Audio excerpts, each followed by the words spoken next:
એમએસયુમાં 3 મહિનામાં 800 હંગામી શિક્ષકોની ભરતી થશે. 10 હોદ્દેદારોની વર્કલોડ કમિટીની રચના કરવામાં આવી.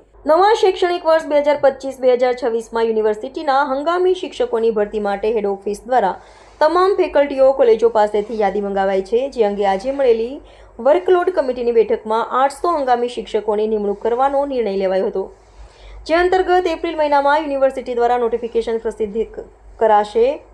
અરજીઓ મંગાવ્યા બાદ મે મહિનામાં ઉમેદવારોના ઇન્ટરવ્યૂ લેવાશે. યુનિવર્સિટી દ્વારા જૂન મહિના સુધીમાં હંગામી શિક્ષકોની નિમણૂક અપાશે. કોમર્સ ફેકલ્ટીમાં સૌથી વધુ વિદ્યાર્થીઓ અભ્યાસ કરે છે, જેથી આ ફેકલ્ટીમાં હંગામી શિક્ષકોની વધુ ભરતી થાય તો નવા શૈક્ષણિક વર્ષમાં 6,500 ઉપરાંત વિદ્યાર્થીઓને પ્રવેશ આપી શકાય તેમ છે. તે ઉપરાંત વર્ષોથી શિક્ષક તરીકે ફરજ બજાવતા શિક્ષકો પણ ભવિષ્યમાં કાયમી થશે તેવી અટકળો પણ ચાલી રહી છે.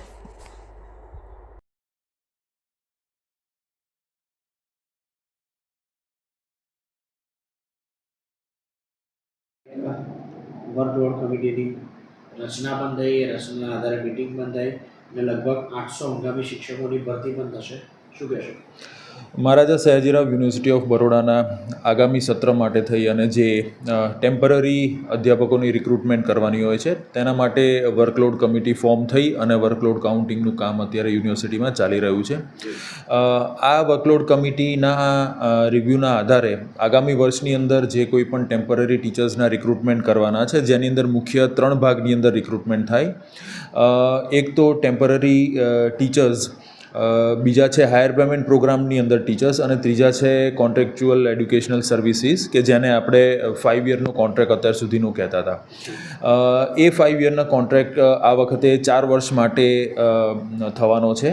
હાયર પેમેન્ટ પ્રોગ્રામની અલગ પોઝિશન્સ અને એના સિવાયની અધર ટેમ્પરરી ટીચર્સની અલગ પોઝિશન્સ, આમ ભેગી થઈ અને 580 ટેમ્પરરી ટીચર્સ, હાયર પેમેન્ટની અંદર 232 ટેમ્પરરી ટીચર્સ અને લગભગ 70 ટીચર્સ કોન્ટ્રાક્ચ્યુઅલ સર્વિસ, એટલે કે 4 વર્ષ માટેનો જે કોન્ટ્રાક્ટ થાય છે ટીચર્સનો, તેની અંદર રિક્રુટમેન્ટ થાય તેની તૈયારી અત્યારે થઈ રહી છે.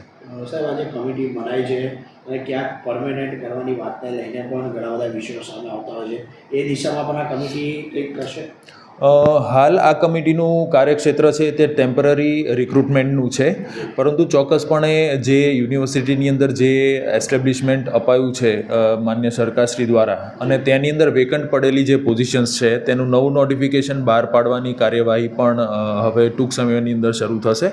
પણ એ તબક્કા વાઇઝ એની અંદર થશે. એમાં સૌથી પહેલાં જે ટેમ્પરરી ટીચર્સ છે તેનું રિક્રુટમેન્ટ થશે અને ફૂલ ટાઈમ ટીચર્સ એટલે કે પરમનન્ટ ટીચર્સનું રિક્રુટમેન્ટની કાર્યવાહી તદુપરાંત પછી કાર્ય કરવામાં આવશે.